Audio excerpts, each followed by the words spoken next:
Okay, start writing question first. पहले question लिख लो।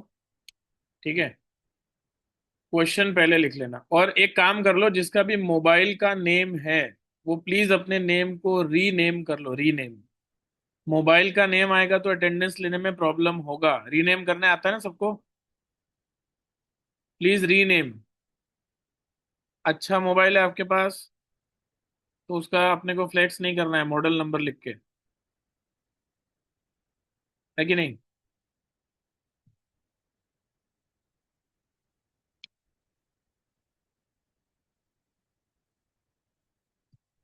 Please rename your self.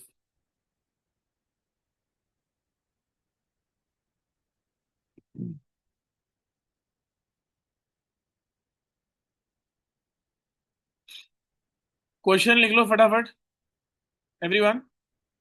ठीक है, explain what is power and electrical energy, ये वाला क्वेश्चन।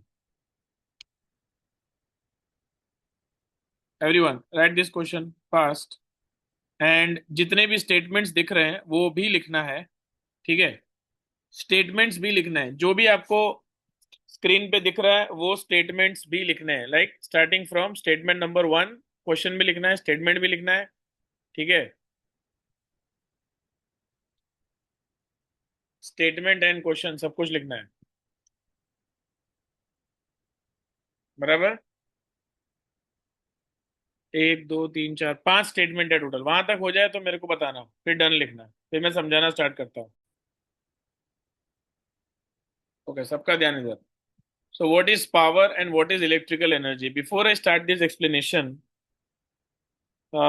थोड़ा सा बेसिक याद करवाना चाहूंगा। 10th स्टैंडर्ड में एक फॉर्मूला आता था, पावर इक्वल टू, क्लास 10 का फॉर्मूला। पहले तो साइड में लिखो, तो कहीं पे नोट डाउन करो तो। P इक्वल टू VI, ऐसा एक फॉर्मूला क्लास 10 में आता था। P stands for power, V stands for voltage, I stands for current. So ये फॉर्मूला बाजू में लिख लो कहीं पे। एंड आई होप आपको ये फॉर्मूला याद हो, मे बी 10th में था ये।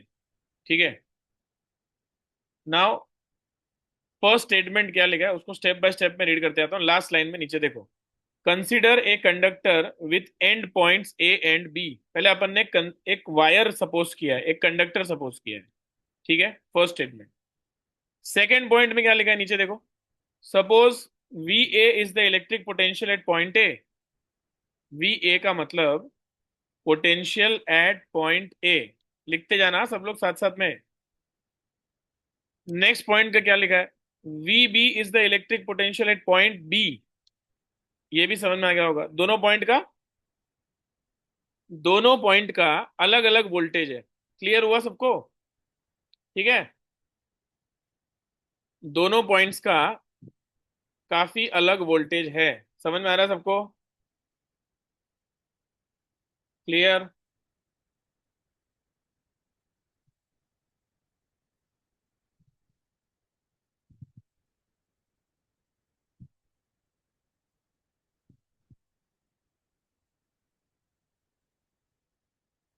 समझ में आया कि नहीं आया, पहले इतना बता दो।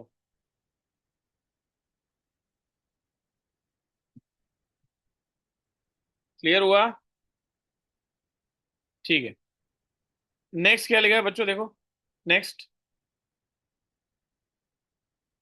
सबसे इंपॉर्टेंट चीज इस चैप्टर में और इसके पहले वाले चैप्टर में भी मैंने आपको बताया था। If you remember, V A is greater than V B.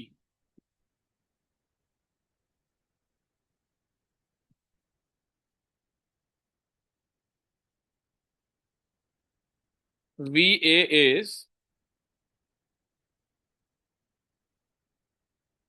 Greater than V B. यहाँ तक समझ में आया? और ये कौन है भाई जिसने अपना नाम लिखा है गधा? वाह, अपना ही नाम गधा लिख दिया। बताओ, ऐसा कौन लिख सकता है?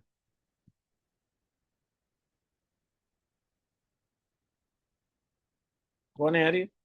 पता नहीं। चलो ठीक है, होगा कोई।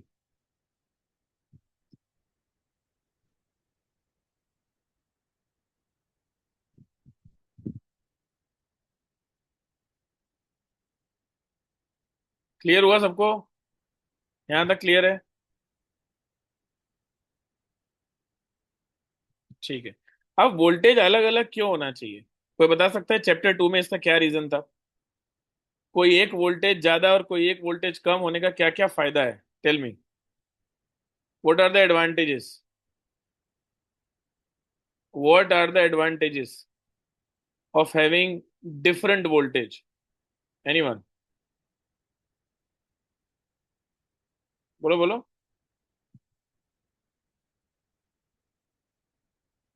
अगर वोल्टेज अलग है तो क्या फायदा हो सकता है? एक तो एडवांटेज ये है कि इलेक्ट्रॉन, सबसे बड़ा एडवांटेज, इलेक्ट्रॉन एक जगह से दूसरी जगह जा पाएगा।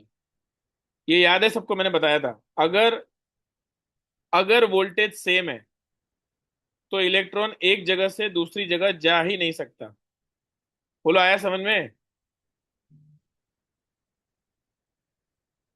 अगर वोल्टेज सेम है तो इलेक्ट्रॉन एक जगह से दूसरी जगह जा ही नहीं सकता है। इतना समझ में आया? और इलेक्ट्रॉन एक जगह से दूसरी जगह नहीं जाएगा।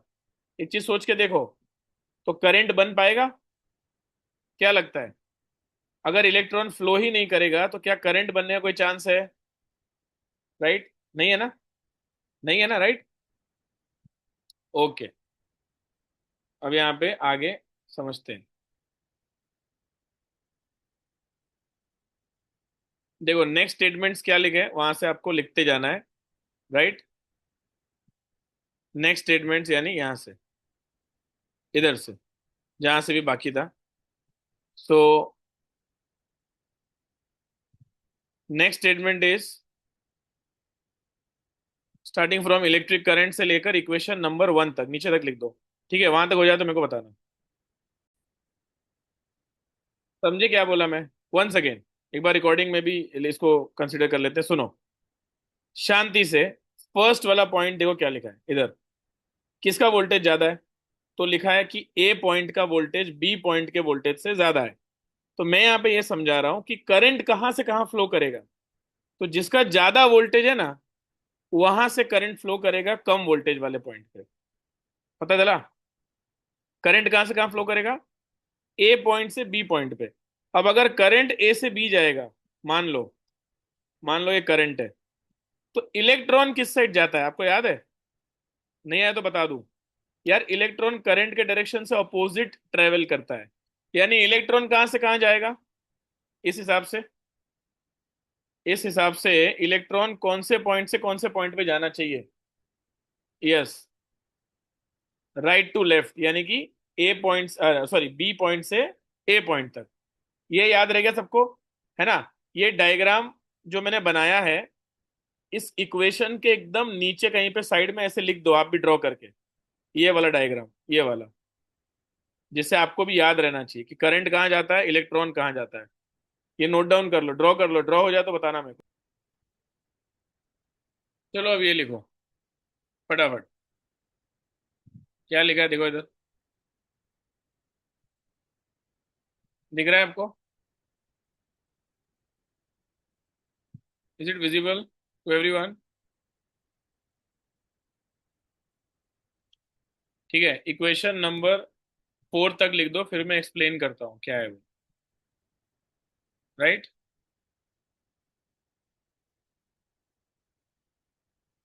ओके।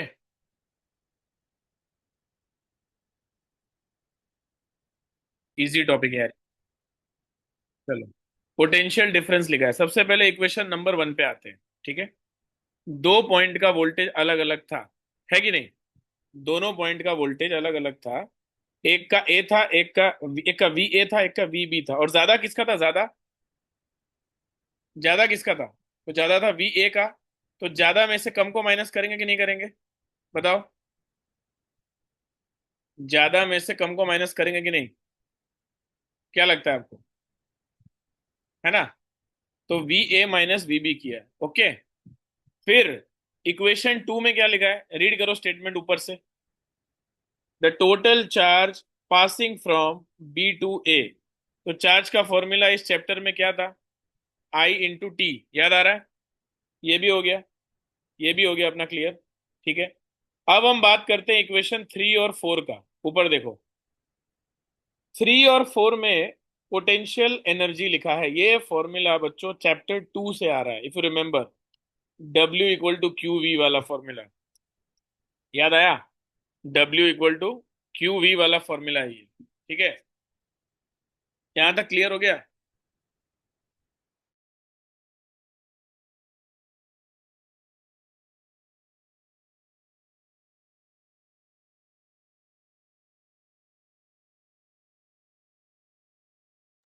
यहां तक क्लियर हो गया आपको? आई होप यहां तक सबको क्लियर हो गया होगा। बोलो बे, बोलोगे तो पता चलेगा मुझे, वरना से पता ही नहीं चलेगा।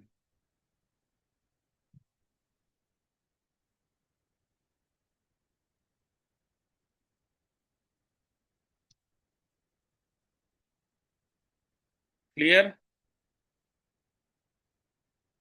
चलो आगे।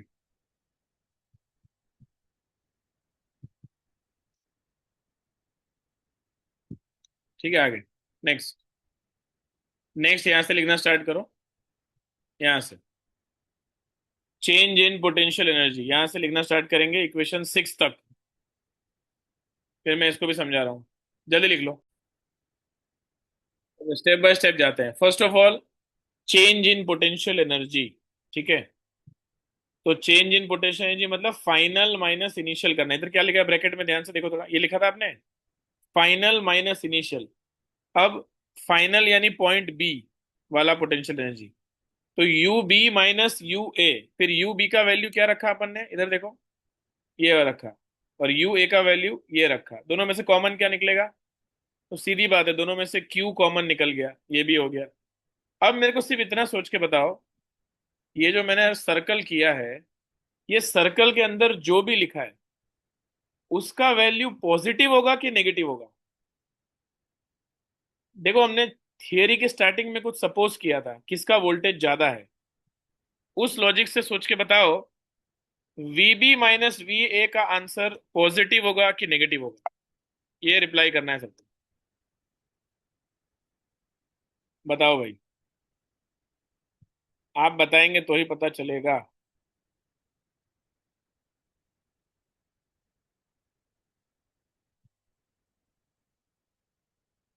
सबका रिप्लाई आना चाहिए मुझे पर्सनली। पॉजिटिव होगा कि नेगेटिव होगा? What do you think? Negative होगा, बिल्कुल सही। बहुत सारे लोगों ने नेगेटिव बोला, क्यों? क्योंकि देखो, बहुत सिंपल है। ये वाला वैल्यू छोटा था, ये जो सर्कल किया है ये छोटा वैल्यू था, और ये वाला वैल्यू बड़ा वैल्यू है, ये वाला। तो उल्टा बोल दिया, सॉरी। ये वाला वैल्यू छोटा है, वीबी वाला छोटा है, तो छोटे में से बड़ा माइनस करोगे तो माइनस में आ जाएगा, राइट? तो फाइनल आंसर इज दिस। यहां तक लिखना है अपने को। देख लो कहां तक लिखना है, दिख रहा है आपको? ओके, लिखते जाओ, पहले इतना लिख दो, फिर मैं ये भी समझाते आता हूँ। बाई चांस किसी को डाउट हो तो वन सेकेंड, स्टार्टिंग से। बच्चों, अब हम निकाल रहे हैं चेंज इन पोटेंशियल एनर्जी। फिर से बता रहा हूँ, चेंज का मतलब होता है, ये तो क्या लिखा है, final potential energy minus initial potential energy. ठीक है, तो मैंने फाइनल माइनस इनिशियल किया। यहाँ पे देखते रहना क्या कॉमन निकलेगा दोनों में से। तो दोनों में से क्यू कॉमन निकाल सकते हैं, क्यू कॉमन निकाल दिया। अब मैंने आपको ऐसा पूछा था, ये वीबी और वी ए दोनों में छोटा कौन है? तो छोटा तो वी बी था। तो छोटे में से बड़े को माइनस करोगे तो क्या आएगा आंसर? नेगेटिव आएगा कि नहीं आएगा? बताओ, नेगेटिव आएगा कि नहीं आएगा? नेगेटिव आएगा। आया समझ में? ठीक है, फिर हमने ये लिख दिया। फिर लास्ट स्टेप देखो, हमने क्या रखा, हमने क्यू का वैल्यू रखा है। ये देखो, क्यू को रिप्लेस करके अपन ने रखा है आई इंटू डेल्टा टी। ये क्यू का फॉर्मूला होता है। ये भी समझ में आ गया होगा, आई होप, राइट? आगे क्या लिखा है उसको पढ़ो, रीड करो ऊपर वाली line. The above equation shows that potential energy change is less than zero. ये समझ में आया? क्यों लेस देन जीरो? क्योंकि नेगेटिव आ रहा था। यहां देखो, ये माइनस साइन, माइनस साइन का मतलब नेगेटिव आ रहा था। फिर से रीड करो ऊपर की दो लाइंस, ऊपर की दोनों लाइंस रीड करना, पहली वाली भी और दूसरी वाली भी। खासकर पहली वाली लाइन। तो पहली वाली लाइन क्या कह रहा है कि पोटेंशियल एनर्जी का जो चेंज है वो लेस देन जीरो है। ठीक है, लेस देन जीरो, राइट। अब एक इंटरेस्टिंग बेसिक चीज पूछ रहा हूं। आपको पता है सिस्टम का टोटल एनर्जी हमेशा कांस्टेंट रहता है। दुनिया का कोई भी सिस्टम हो, उसका टोटल एनर्जी हमेशा कांस्टेंट रहता है। तो ये मैंने क्या लिखा है, ऊपर वाली लाइन रीड करो। The total energy of the system is unchanged. अगर अनचेंज्ड है तो सीधी बात है, चेंज का वैल्यू कितना हो गया, इधर देखो। ये क्या लिखा है, अगर कोई चीज चेंज ही नहीं हो रहा है तो मैं ऐसा बोल सकता हूं कि नहीं, change equal to zero. Yes और नो, बोल सकता हूं, है कि नहीं। अगर कोई चीज चेंज ही नहीं हो रहा है तो मैं उसको इक्वल टू जीरो लिख सकता हूं, राइट। आगे देखना, अब टोटल एनर्जी में कौन सी दो एनर्जी को ऐड करते हैं, याद है आपको, 11th में ये चीज बहुत बार यूज किया अपन ने। Kinetic energy plus potential energy, ये भी याद होगा आपको, राइट। तो हमने क्या किया, ये स्टेप में ध्यान देना, डेल्टा यू को राइट साइड ले जाओगे तो ये जो प्लस साइन है, ये वाली साइन राइट साइड जाने से कौन सी साइन में कन्वर्ट हो गई, इधर देखो, माइनस साइन में कन्वर्ट हो गया, राइट। अब डेल्टा यू का आंसर क्या आया था, इधर देखो, ये सामने क्या लिखा है, डेल्टा यू का आंसर आया था minus I delta T into V A B. यही वाला वैल्यू हमने यहां पे रखा है, जस्ट सी हियर। ऊपर के दो स्टेप्स देखो, ऊपर के दोनों स्टेप्स देखो, डेल्टा यू का क्या वैल्यू रखा है हमने, दिख रहा है ना, ये वाला वैल्यू, ये वाला। बोलो आगे समझ में, क्लियर हो गया सबको। तो लास्ट लाइन तक लिख दो, यहां तक हो जाए तो डन लिखो, ऊपर से लिखना स्टार्ट करो। अच्छा, बिफोर यू स्टार्ट एक चीज आपको बताना चाहूंगा। 11th स्टैंडर्ड में वर्क एनर्जी थियरम करके एक टॉपिक आता था, याद है उसमें क्या लिखते थे हम लोग, the change in kinetic energy is equal to work done. ये याद आ रहा है, W इक्वल टू डेल्टा के, 11th standard work energy theorem. ठीक है, वही लॉजिक से अपने को सॉल्व करते जाना है, और फिर डेल्टा के की जगह पे क्या रखा है मैंने वो भी देख लो। अभी आपने निकाला है, देखो आप नोटबुक में लिखा होगा, डेल्टा के की जगह पे आएगा आई वी इंटू डेल्टा टी, है ना। चलो इतना समझ में आ ही गया होगा। इक्वेशन नंबर 8B तक लिख दो, 8B तक, बहुत इजी है, जल्दी देखो, बहुत सिंपल है। व्हाट इज वर्क डन, तो work done equal to kinetic energy, step by step जाते हैं। Work done equal to kinetic energy, ठीक है। काइनेटिक एनर्जी की जगह पे रखने का I V into delta T, ये भी ठीक है। फिर राइट साइड से ध्यान देना, ऊपर स्क्रीन पे इतना बड़ा एकदम जूम करके रखा है, राइट साइड से डेल्टा टी को वर्क के नीचे ले आने का, इधर देखो। अब बेसिक फॉर्मूला याद करो पावर का, पावर क्या होता है, work done upon time taken. तो ये वाले साइड में मैं ये दोनों टर्म्स को रिप्लेस करके क्या पावर लिख सकता हूँ, बताओ यस और नो। ये तो क्या लिखा है, work done upon time taken को रिप्लेस करके कहना है राइट पावर। आ रहा है समझ में, ठीक है। तो पावर का क्या इक्वेशन बन गया, V इंटू आई, ठीक है ना। चलो आगे लास्ट फाइनल स्टेप्स बचे हैं। एनर्जी पावर लॉस का डेरिवेशन छोटा सा 2 मार्क्स में भी आ सकता है बोर्ड में। जल्दी से लास्ट के स्टेप्स कंप्लीट कर दो, डेरिवेशन यहाँ पे खत्म होने वाला है, फास्ट। यार यहाँ पे ध्यान दे दो एवरीवन। ओके, तो व्हाट इज पावर डिसिपेशन का डेफिनेशन, राइट। सो अगर कोई एनर्जी लॉस हो रहा है, देखो लॉस तो होता है, कॉमन सेंस वाली बात बताता हूँ। जैसे आप बहुत देर तक किसी इलेक्ट्रिकल डिवाइस को चालू रखते हो तो आपने देखा है थोड़ी देर के बाद गर्म होना स्टार्ट हो जाता है। कोई भी electrical device, wire, may be it's a charger, वो गर्म होने का मतलब उसमें से हीट एनर्जी के फॉर्म में थोड़ा सा एनर्जी का लॉस हो रहा है। बोलो आया समझ में, ठीक है। अब ये होता है पावर लॉस। अब यहाँ पे स्टेप बाय स्टेप जाते हैं। P इक्वल टू वी आई अभी डिराइव किया, ठीक है, ध्यान देना। और V इक्वल टू रखने का आई आर, ये भी ठीक है। अब कितने आई हो गए, आई इंटू आई हो गया आई स्क्वायर आर। सो बच्चों this is the formula for power dissipated एक तो ये वाला और एक इक्वेशन 10 वाला। इक्वेशन 10 लाने के लिए करना कुछ भी नहीं है, बस आई की जगह पे वी बाई आई रखा है, वी बाई आर रखा है, सॉरी। ये देखो, ठीक है। तो इक्वेशन 10 पे डेरिवेशन खत्म हो रहा है, देख लो आप एक बार अच्छे से। और एडमिन्स के नंबर पे आपको जो भी मैंने लिखवाया है अभी, वो एक बार अभी लिखा होगा आपने क्लास वर्क में, वो तुरंत फोटो भेज दो।